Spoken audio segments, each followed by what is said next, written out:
हमारा आज का टॉपिक है सेल डिवीज़न। पिछले टॉपिक में हमने जेनेटिक्स मेंडेलियन जेनेटिक्स के बारे में पढ़ा था और आज अब हमारा टॉपिक है सेल डिवीज़न। सेल डिवीज़न शुरू करने से पहले हम ये रिकॉल करेंगे वापस कि सेल क्या होती है, व्हाट इज़ द सेल। तो cell is called as structural and functional unit of life. Smallest unit है, हमें पता है कि सेल है वो जीवन की संरचनात्मक और कार्यात्मक इकाई है। सेल डिवीज़न किसे कहते हैं? सेल डिवीज़न इसे हम ओमनिस सेलुला ई सेलुला से बहुत अच्छे से समझ सकते हैं। यह थ्योरी रुडोल्फ वर्चो द्वारा दी गई थी। इसका मतलब है कि एक नई सेल की का प्रोडक्शन या उत्पत्ति पहले से ही प्रेजेंट जो सेल होती है प्री एग्जिस्टेंट सेल से होती है।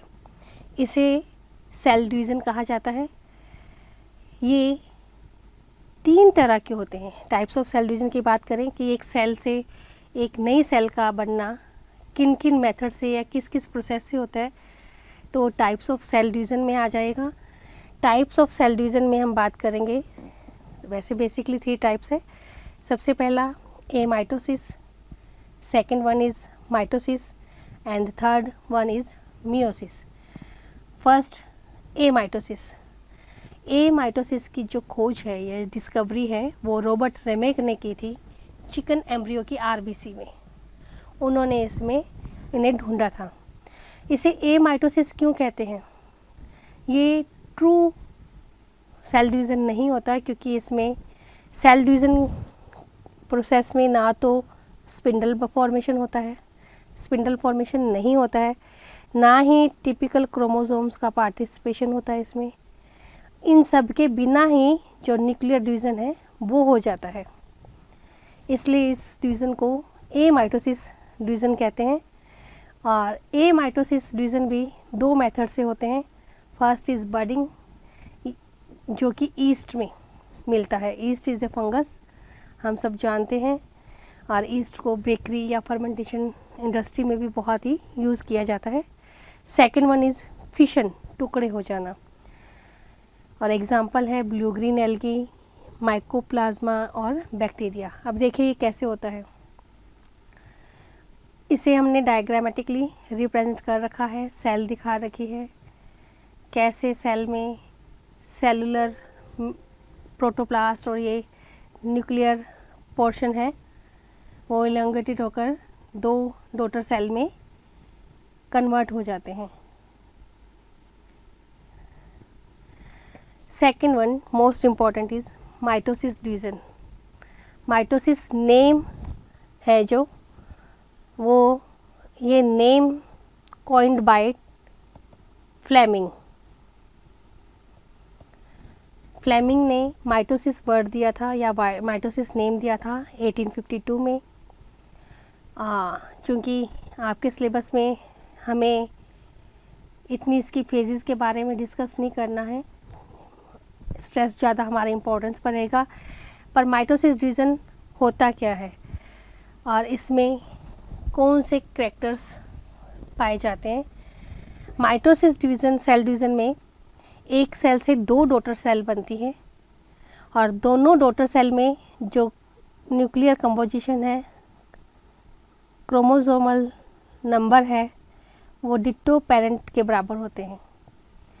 एक पेरेंट सेल से डिफरेंट स्टेजेस से होते होते एंड में 2 डॉटर सेल फॉर्म्ड होती हैं और ये दोनों डॉटर सेल एक दूसरे के सेम होती है, बिल्कुल एक दूसरे के अलाइक होती है, जैसे कि ट्विंस है ना। और ये दोनों कॉपी होती है, फोटोकॉपी होती है पेरेंट की। ये दोनों सेम है, इनका क्रोमोसोमल कॉन्स्टिट्यूशन बिल्कुल सेम रहता है। किस लिए इम्पॉर्टेंट है या इसके सिग्निफिकेंस क्या है? It is an essential process for maintenance of life. Life को मेंटेन करता है, नंबर ऑफ क्रोमोसोम्स को फिक्स करके रख रखा है। It is an equational division that produced 2 similar daughter cells with the same genetic constitution as that of parent cell. जैसे कि हम पहले ही डिस्कस कर चुके हैं कि इससे बनने वाली दोनों डॉटर सेल सेम होती है और ये दोनों डॉटर सेल अपने पेरेंटल सेल के जैसी होती है। During the division there is no change in cell और its chromosomes number, that is it keep the chromosome definite for an organisms. Parent में नंबर ऑफ क्रोमोसोम्स जितने हैं डॉटर सेल में भी उतने ही हैं, same 2n, it means 2n। Suppose parents में है 10 नंबर, तो दोनों ईच डॉटर सेल में भी 10 और 10 नंबर ऑफ क्रोमोसोम्स ही रहेंगे, नंबर चेंज नहीं होंगे, कॉन्स्टिट्यूशन चेंज नहीं होगा। तो ये एक करैक्टर को मेंटेन करके रखती है, डिट्टो बनाए रखती है अपने पेरेंटल सेल जैसी। It provides stability to the characters of progeny as there is no recombination due to genetic exchange. इस डिवीज़न में जेनेटिक एक्सचेंज नहीं होने से नए कॉम्बिनेशन नहीं बन पाते हैं। इट मीन्स जो करैक्टर्स पेरेंट्स में रहते हैं वही प्रोगेनी में बने रहते हैं। It is important for the growth of an multicellular organism from a single zygote. यह बहुत ज़रूरी है क्योंकि जो माइटोसिस है वो जाइगोट से शुरू होता है। जाइगोट फर्स्ट डिप्लॉयड सेल है हायर एनिमल्स और प्लांट्स की। यहाँ से इसमें माइटोसिस स्टार्ट होते होते इंडिविजुअल की फॉर्मेशन होती है। सपोज़ अगर हम एक प्लांट की बात करें, प्लांट में जब जाइगोट बन गया है तो जाइगोट में माइटोसिस डिवीज़न से ही एम्ब्रियो और एम्ब्रियो से वो एक ट्री की फॉर्म में आता है। तो root, stem, leaf, even floral parts तक जो डिवीज़न है वो माइटोसिस की फॉर्म में चलते हैं। यह हमेशा सोमैटिक सेल्स में पाया जाता है।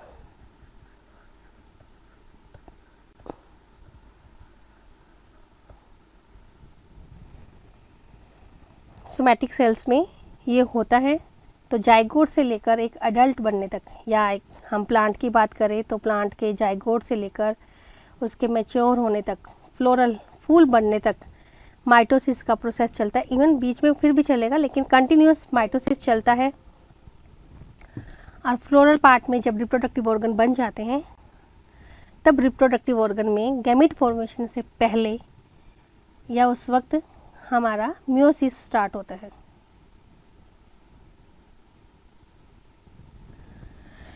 फिलहाल हम बात कर रहे थे माइटोसिस की। तो during asexual reproduction spores formation occur by mitotic division. Lower plants में क्या होता है कि स्पोर्स बनते हैं। ये एक प्लांट बॉडी है, इस पर स्पोरेंजियोफोर बन जाते हैं या स्पोरेंजिया, या हम दूसरी तरफ बात करें ये है स्पोरेंजिया। स्पोरेंजिया में स्पोर मदर सेल्स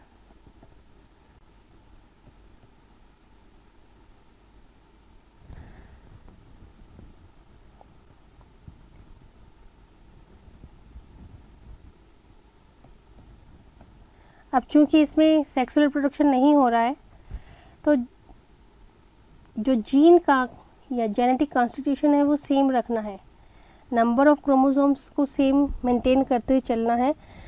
तो एसेक्सुअल रिप्रोडक्शन में जब स्पोर फॉर्मेशन होता है तो वो माइटोटिक सेल डिवीजन से होता है। Clones are produced by mitotic division. बहुत सारे प्लांट्स हैं जिनमें सेक्सुअल रिप्रोडक्शन नहीं पाया जाता। अगर हम बेसिकली बात करें तो पोटैटो और शुगर केन है, हमारे इंडिया में इस पर बहुत ज़्यादा काम हुआ है और इसके बहुत सारे क्लोन्स वैरायटी तैयार की गई है। करने के लिए स्पेशली कोयम्बटूर में काफ़ी रिसर्च हुआ, नई वैरायटीज़ तैयार की गई हैं। तो जो ये क्लोन्स होते हैं वो डिट्टो पेरेंट से होते हैं और हमें सबको पता है कि जो पहली क्लोन शिप बनी है या बनाई गई है, डोली जिसका नाम रखा गया है, तो वो डिट्टो उसकी मैटरनल पेरेंट जैसी थी।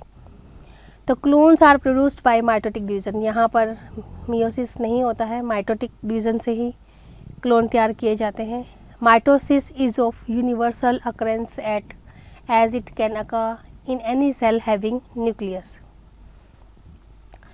इन unicellular organism it is the only method of division. अगर जो यूनिसेलुलर ऑर्गेनिज्म है उनमें माइटोसिस ही है जो डिवीज़न पाया जाता है, माइटोसिस डिवीज़न ही पाया जाता है। It is essential for body building and helps in repairing of damage tissue.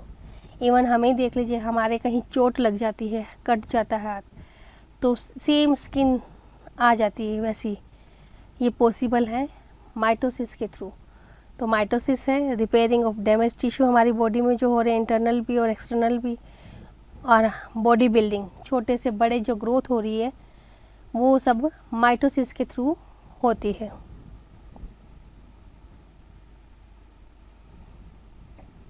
Next है हमारा मियोटिक या मियोसिस डिवीज़न। ये रिडक्शनल डिवीज़न है। रिडक्शनल क्यों कहते हैं इसे? क्योंकि इसमें नंबर ऑफ क्रोमोसोम्स रिड्यूस हो जाते हैं पेरेंट्स से।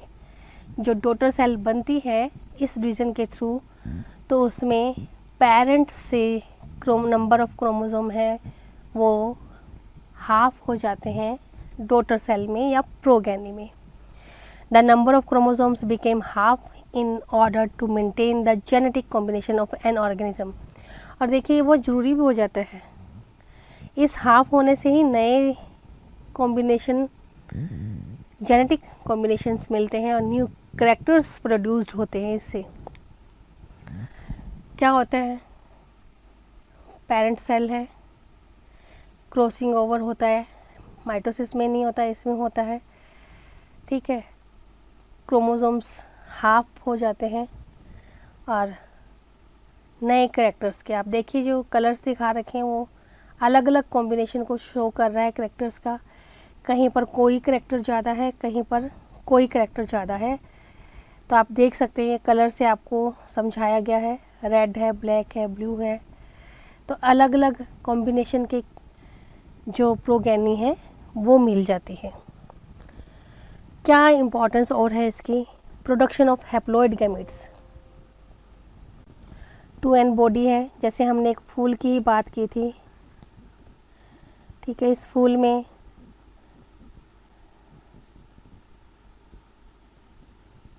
ये मेल रिप्रोडक्टिव ऑर्गन यानी कि एंथर है, ये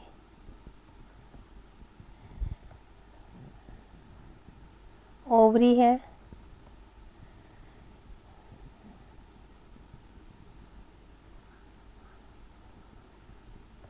एंथर है।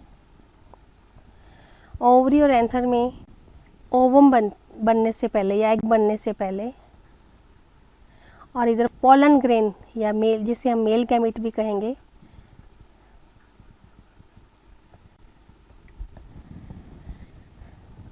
मियोसिस हो जाता है। मियोसिस होने से क्या होता है कि पोलन ग्रेन में नंबर ऑफ क्रोमोसोम्स हाफ आते हैं। ये पूरी प्लांट बॉडी 2n है, पोलन ग्रेन में n नंबर ऑफ क्रोमोसोम होंगे, ऐसे ओम या एग में n नंबर क्रोमोसोम्स होंगे। तो हैप्लॉइड गैमेट्स का प्रोडक्शन होता है इसके थ्रू, क्योंकि ये रिप्रोडक्टिव सेल्स में, मियोटिक डिवीज़न क्या है कि रिप्रोडक्टिव सेल्स में पाया जाता है। स्टेजेस आपके इंपॉर्टेंट नहीं है, नहीं तो बताते कि मियोसिस है वो 2 स्टेप में होता है। फर्स्ट डिवीज़न उसका मियोसिस होता है, सेकंड माइटोटिक डिवीज़न होता है, पर इसके थ्रू फर्स्ट इम्पोर्टेंस है वो हैप्लॉइड गैमेट्स का फॉर्मेशन या प्रोडक्शन होता है।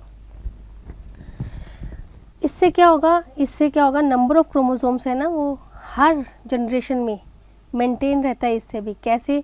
क्योंकि हमें पता है कि जब गैमीट है तो गैमेटिक फ्यूज़न से ही न्यू जनरेशन बनती है। n और n जब मिलेंगे तब नेक्स्ट जनरेशन वापस क्या हो जाएगी, 2n। अगर इनमें मियोसिस ना हो और ये 2n और 2n ही रहें तो next generation 4n, next generation 8n, तो इस तरह से so on number of chromosomes हैं इंक्रीज़ होते जाएंगे और उसमें स्टेबिलिटी नहीं रहेगी, करैक्टर्स सेम नहीं होंगे, या बहुत सारी वेरिएशंस या प्रॉब्लम्स हो सकती हैं। करैक्टर्स को, जेनेटिक कॉन्स्टिट्यूशंस को, इन सब को मेंटेन करने के लिए मियोसिस पाया जाता है। Recombination of gene in daughter cells हम देख चुके हैं। नए कॉम्बिनेशंस या रिकॉम्बिनेशंस ऑफ जीन है डॉटर सेल में पाए जाते हैं। अब इस डॉटर न्यूक्लियाई का अगर किसी दूसरे डॉटर न्यूक्लियाई के साथ जो फ्यूज़न करवाया जाए और जो नए करैक्टर्स मिलकर बनेंगे वो पेरेंट्स से कुछ डिफ़र होंगे या कुछ नए होंगे। जैसे कि हमने डाई हाइब्रिड क्रॉस में किया था। डाई हाइब्रिड क्रॉस का दूसरा नाम क्या था? Law of independent assortment. उसमें हमने पेरेंट लिया था capital Y R R, cross with small Y R R. F1 no doubt same थी, डोमिनेंट थी, तो डोमिनेंट पेरेंट की जैसी ही आई थी प्रोगैनी F1 में, लेकिन F2 में दो तो प्रोगैनी डिट्टो पेरेंट की थी और दो जो थे वो न्यू कॉम्बिनेशन हमें मिले थे। अगर आपको ध्यान हो या आप पढ़े हो इंडिपेंडेंट असॉर्टमेंट की तरह, तो Y it means yellow seeded, R मतलब राउंड सीडेड, तो येलो कलर के राउंड सीड, ग्रीन कलर के रिंकल्ड सीड, ये दो पेरेंट हैं। इन दोनों में जब क्रॉस करवाया तो फर्स्ट जनरेशन सारी राउंडेड और येलो सीडेड प्रोगैनी मिली थी, लेकिन F2 जनरेशन में इन दो प्रोगैनी के अलावा इनके ऑपोजिट न्यू कॉम्बिनेशन भी, capital Y small R it means yellow wrinkled, small Y capital R it means green rounded seed हमें मिले थे। तो इस तरह से इसमें रिकॉम्बिनेशन हो गया था और नए करैक्टर्स फॉर्म हुए थे। यही होता है। अब देखते हैं जब हम ह्यूमन बीइंग की बात करें तो एक बच्चा है डिट्टो अपने पापा जैसा होता है, एक बच्चा अपनी मम्मी जैसा होता है।